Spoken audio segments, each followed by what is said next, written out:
Welcome. Today we're doing a super quick and easy Halloween banner. For this project you're going to need 2 pieces of fabric that are 15 by 21 inches. One piece will be for the front of the banner and one piece will be for the back of the banner. You could use fat quarters for this. It's definitely within the size for that. You're going to need some scrap fabric for the appliques and you're going to need some fusible interfacing. You will also need your normal sewing tools like thread, scissors, pins, and a sewing machine, and you'll need to print off the pattern that's attached to this video for the appliques. To start with, we're just going to have our front and back of our banner cut to 15 inches by 21 inches. For this project, I'm using a piece of Moda grunge fabric for the front and a piece of plain white fabric for the back. You could really do this in any color combinations that you want it. We're going to start with our appliques, and if you haven't used fusible web before, fusible interfacing, it has a rough side and it has a side that feels like paper. The paper side is what we're going to write on, and we're going to trace all of our appliques out by putting the nubby side, which is the adhesive, towards our paper template, and then we're going to trace over it, writing on the paper side.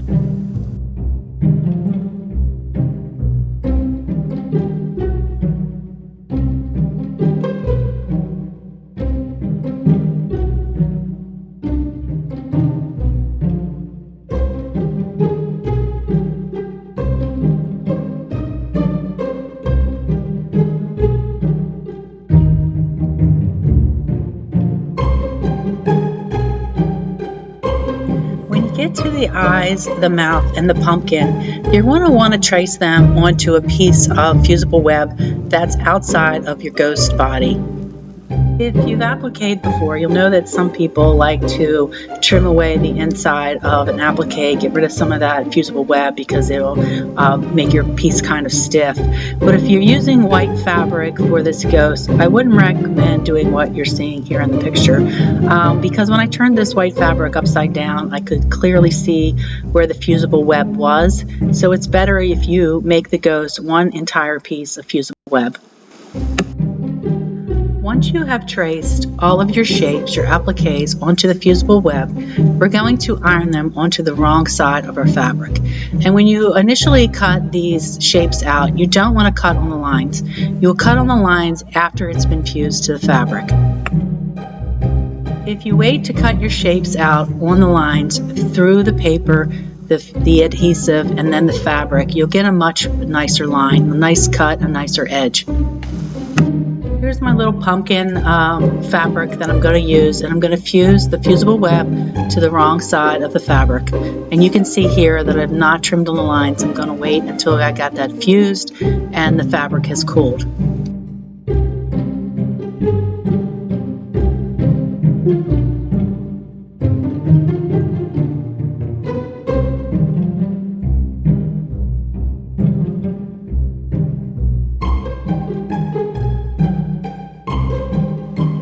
Here I'm cutting my little bat out.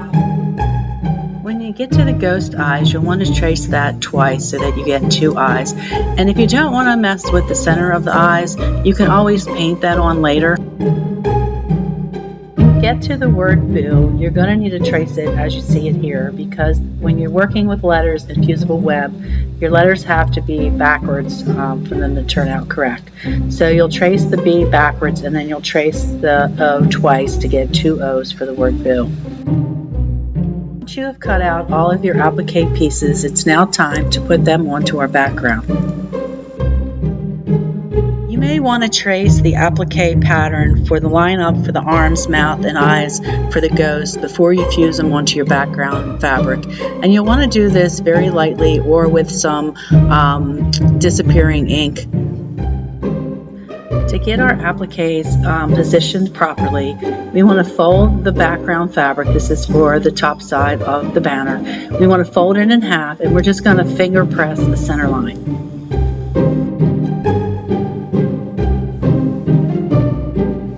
Have darker fabric and you can't see your finger press, you could always iron the center seam in, or you could just place a pin in the center so you know where the center is of your fabric.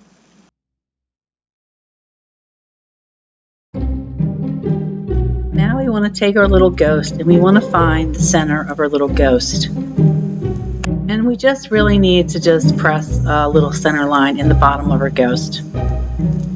We're going to peel off the back of the fusible web paper, and you want to make sure that it feels like the fusible is stuck to the fabric, like the fabric is now rough.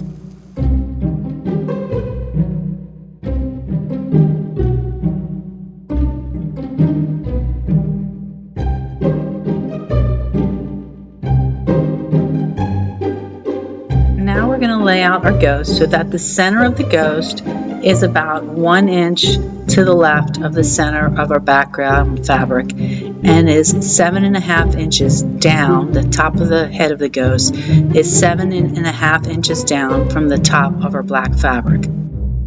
We just want to make sure that our ghost is situated right so he's not too low on the banner or too high up.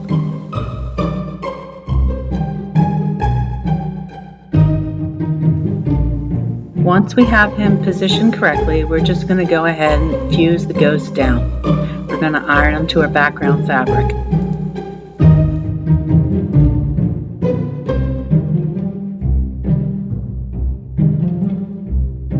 The next thing is to decide how we want the hat on the ghost's head. You can have it centered in the middle of his head. You can have it to the right or the left. That's up to you. You just want to decide really if you want the hat to be over the eyes or away from the eyes, because you'll have to fuse the eyes first if you want the hat to lay on top.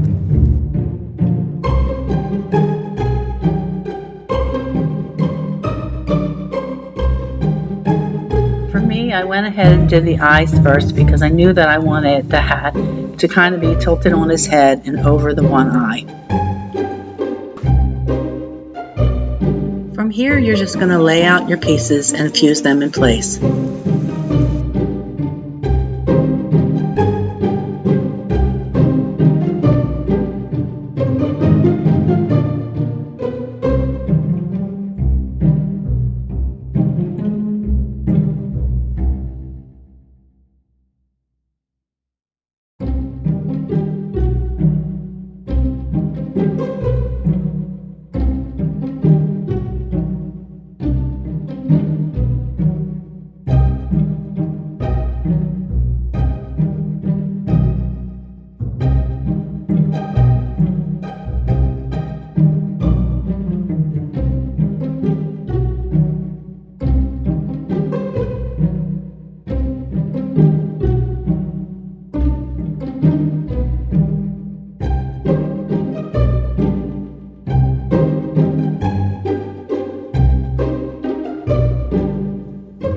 So for my ghost's little trick-or-treat bucket he's got here, his pumpkin, I cut a little piece of embroidery floss and I'm going to put it in under the pumpkin before I fuse it so that the raw ends are under the pumpkin.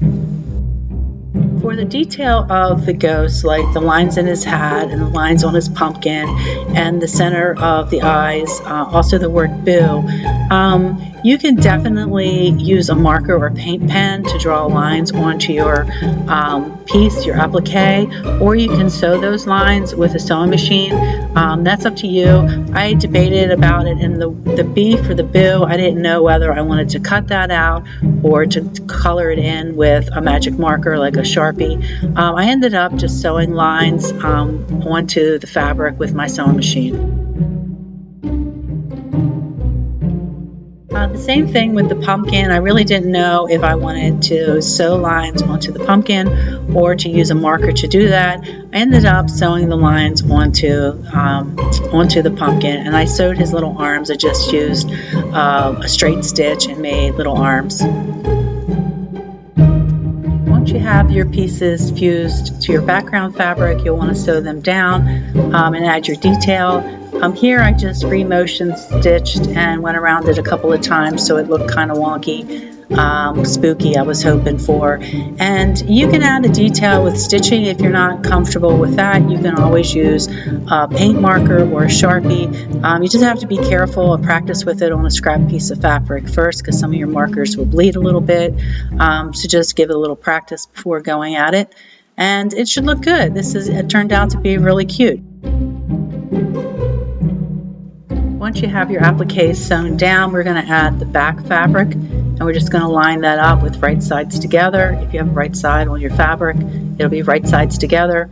And then we're going to sew down each side, the long sides, and above the top of the ghost's head, we're going to leave an opening for turning this. So we're going to sew the long sides, and then we're going to sew the top, leaving about a 4 or 5 inch opening.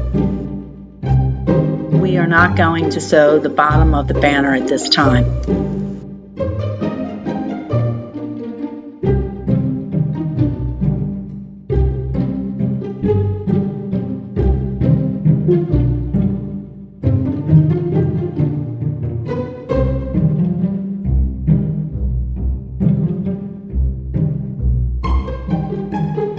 Here you can see that I've sewn down the long edges of this banner, and I've left an opening at the top for turning this right side out.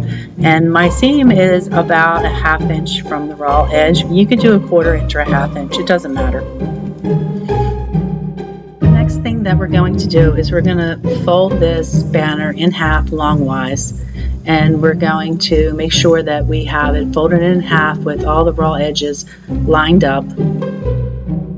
Once our banner is folded in half, we're going to take the fold line and we're going to put that on one of the lines on our mat. We want the fold on one of the lines on our mat, because what we're going to do is we're going to make a mark 5 inches up where the raw edges are, and we're going to cut a line from the center fold across our banner to that 5 inch mark. And if you don't have a mat, all you need to do is make a mark 5 inches up on your raw edge, and then draw a line from the center fold to that mark that you have, and cut along your line.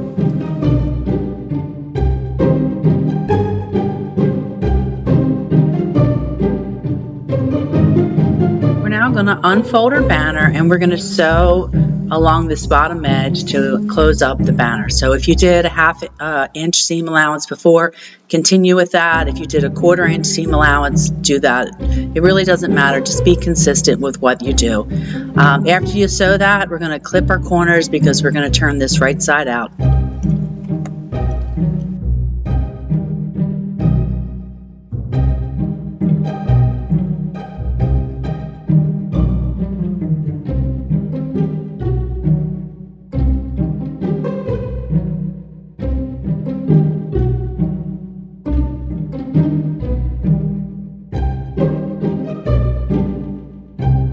We're going to use that hole that we left in the top to pull our banner through and turn it right side out.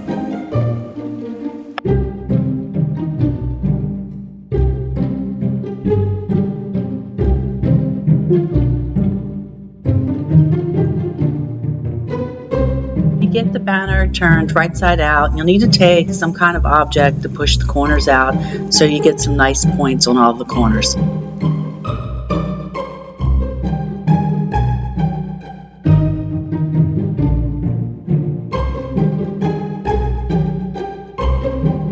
You have your corners all pushed out so you have some nice points. We're going to iron this panel nice and flat. We're going to make sure we get our side edges nice and flat.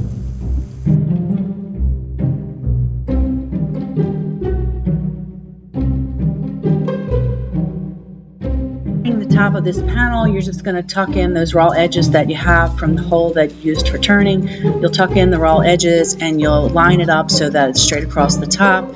You'll iron it nice and flat, and we're going to finish it by sewing completely around the banner with a 1/4 inch seam. That'll close up that hole that you had at the top and make a nice finished look to the banner.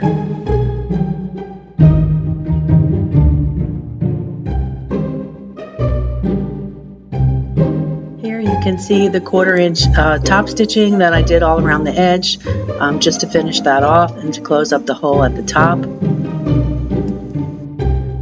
The final step for this project is to turn the top edge around to the back, and you want it to go down about 1.5 inches, and then we're going to sew across the lower edge close to the edge so that we make a little pocket to hang this.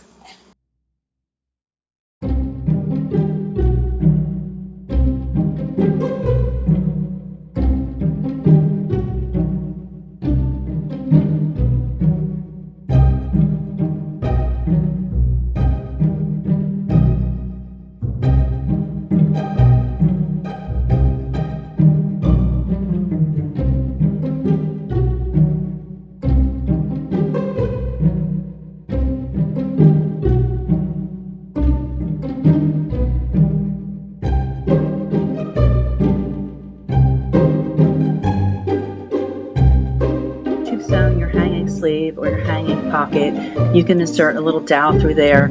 I used about a 1/4 inch dowel, and I cut the dowel about a 1/4 inch longer than my panel on each side.